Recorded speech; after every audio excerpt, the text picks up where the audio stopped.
Let's make a movie together. At the end of the last video, I told you guys to vote on the title and the setting for this film, and that is what we are going to be going through today. As mentioned in the last video, I'd be getting you guys to vote on a title and a setting for this film. So on the main YouTube video, we have 3 submissions as to what the title and the setting could be. Silhouette6828 said, I like the idea of this taking place in a small town, a place where everyone seems to know each other. Leo and Alex come in to work on the case and are kind of seen as outsiders and strange. I think this would put a little bit of an extra push against the detectives. Then Ethan Powell acting, he gave us an option for the title, and he said Chasing Shadows. And then he also said for the setting, a big bustling city. I like the idea of this massive city being the home of Alex, and Leo is sent internationally to solve this case and encounters the local enthusiastic detective Alex. At first, Leo tries to shrug off this fresh detective, but by fate, they keep running into each other, and Leo needs to let go of his ego and allow a newbie with new modern insight to help solve this bizarre case. The two must put aside their differences and combine their unique personalities and work together, and who best knows this city than the guy who lives there. Then we have another one from A Man Chooses, a Slave Obeys 1406, and the title is Shadows Beyond Our Comprehension. Then they also gave an option for setting, which is small town, complex, or place where everyone knows everyone. But one of the characters is actually alien from it, like Alex knows the ground, but Leo knows the way people can be mean in any scenario. Would be good to have both knowing something, especially if the townsfolk or the people are already knowledgeable of what the artifact is. So part of the movie might be more centered on how they get the information that something supernatural is going on. And then we had one final submission on Instagram.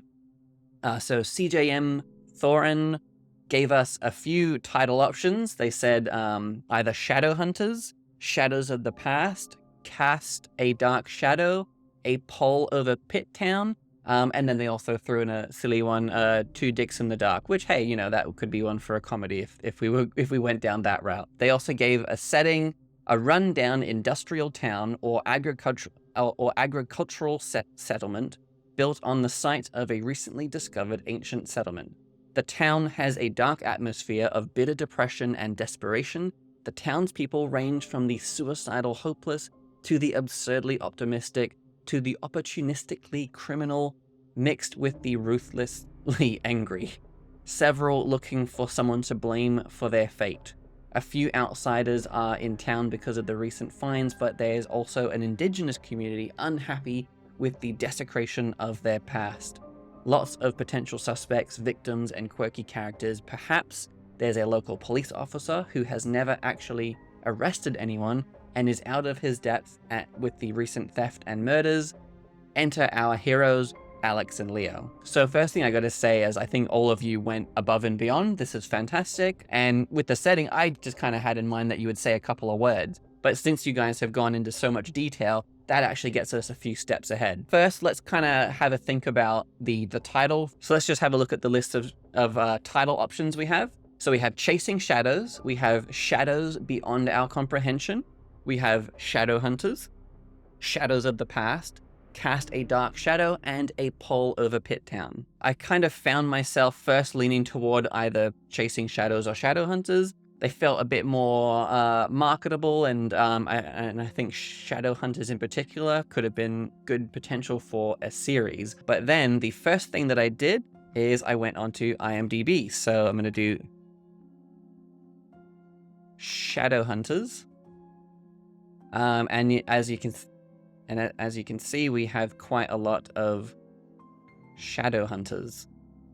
And just because there is another thing with the same name as yours doesn't mean that you can't do it. I just think it's probably better to avoid that because, you know, if someone was looking for your Shadow Hunters, then they would be confused because they'd have to figure out which one of these Shadow Hunters was actually yours. And then same thing for Chasing Shadows. And then, yeah, as you can see, Chasing Shadows has even more. Like, there's so many things with that exact name. So when I was looking at the list, I was leaning towards those two first, and clearly everybody else was as well. So that's always a pretty good step, just to check on the availability of the title that you're after. I do kind of like Shadow Beyond Our Comprehension. So let's try that one. Shadow Beyond Our Comprehension. I'd be surprised if this one had one. Yeah, okay, so that one is available. Shadows of the Past. Shadows of the Past. And yeah, pretty similar situation to those other two. Quite a lot of Shadows of the Past, so that's quite a popular name. So again, I would probably avoid that one. I do quite like A Pole Over Pit Town. It's good and it's unique, and I'm not even going to search for that one because I know that there wouldn't be anything with that exact name. I think I'm going to lean toward one of our other options. The story that we're going for, it could have potential to be a series of films, perhaps, you know, and doing a name like A Pole Over Pit Town kind of limits it to that one project. Of course, you could have that name and then you could just have a series that has different names, but it's just a bit less marketable. So then that kind of leaves us with Cast a Dark Shadow and Shadows Beyond Our Comprehension. So let's just put in Cast a Dark Shadow. There is one other thing with Cast a Dark Shadow, but it was done quite a long time ago. There are a bunch of others with similar names, but I would say that is still doable. For me, at least, it feels like a tie between Shadows Beyond Our Comprehension and Cast a Dark Shadow. For now, we'll go with Cast a Dark Shadow. Shadows Beyond Our Comprehension is a bit longer, and that could be seen as a bit abstract. Not to say that that's a bad thing, it just depends on the style that you're going for. But in this case, we will just go with Cast a Dark Shadow. But keep in mind that this is a working title, and then at some point throughout the series, as we learn more about the characters and the situation, we might come up with better ideas. As this series goes along, if you do come up with other title suggestions, put them in the comments and we'll see what we find. Okay, so as I mentioned, you all went above and beyond when it came to writing up the setting, and that was fantastic. I was just expecting a 1 to 2 word answer, but you guys gave a lot more detail, and that is great. That already helps us get a few extra steps ahead. After reading through your different suggestions, it's pretty clear that a small town is the winner. Based on your suggestions, I'm going to mix and match the details a little bit. Let me know if you're happy with what I come up with.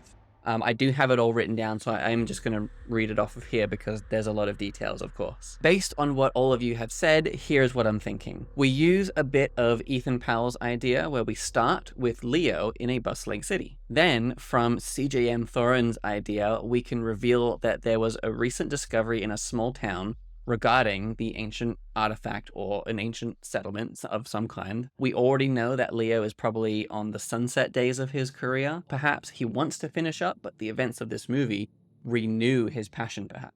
Leo arrives in town, and now we have the typical outsider scenario, which is a great way to start a story. It's, you know, the fish out of water situation. So then, of course, we now introduce Alex, the young, enthusiastic young officer who maybe attaches himself to Leo despite Leo's initial hesitations. Again, from CJM Thorin said that perhaps there's a local officer who has never actually arrested anyone and is out of their depth. What I'm thinking, early in the film, we show this ill-equipped small-town officer, and perhaps that person is one of our early victims from the mysterious shadow thing, leaving only a couple of rookie officers like Alex, which becomes part of why Leo takes the job to help out, or something like that. So maybe Leo is automatically put in charge despite not knowing how the town operates. Alex, being a character who lives in the town, can be a tool that we use to provide some initial context on the situation. He knows the place and the people. Just to summarize that, so we can start off with Leo in a big city. He moves to the small town because of this mysterious situation, and then the rest of this film will take place within a small town. There are also a lot of other suggestions that you guys had, and I have those noted down, and we will be using them a bit later in the series. We've made a lot of progress now, so this is fantastic, and thank you again for everyone for contributing. For this video now, we're just going to learn a bit more about our two main characters. So Later, when we create our antagonist, whoever or whatever it is, we need to know that the antagonist is uniquely adept at attacking the protagonist's greatest weakness. So this could mainly be for Leo, or it could be for Leo and Alex. But what that means is before we can figure out who the antagonist of the story is, we need to know a bit more about our protagonist. So for this video, I want you to tell me a bit more about Leo and Alex. We've already learned a bit about them from the video where we were deciding who our protagonist is, but now I want you to tell me in the comments a bit more. What are their strengths and weaknesses? We also need to think about their greatest weakness. A classic example would be Superman. Superman's greatest weakness would either be kryptonite or it would be his loved ones. This is also the same reason why in a lot of films, the baddie of the film is often a relative to the main character, or perhaps they are an ex-wife or an ex-girlfriend or something like that. So have a think about Leo and Alex's greatest weakness. Then we also need to come up with some other details just to help them feel a bit more three-dimensional. Do they have hobbies and interests? Do they have any unique trait? You know, so is one of them obsessed with Tupperware? Does Alex not like music at all? Does Leo swear a lot, or does he not swear at all? You know, does one of them have like a facial tic? We will likely learn a bit more about these characters as we start writing the story. But for now, we'll come up with as much detail as we can, knowing that we might just update it a bit later. So that's it. In the comments, tell me a bit more about these two characters, and I'll see you next time.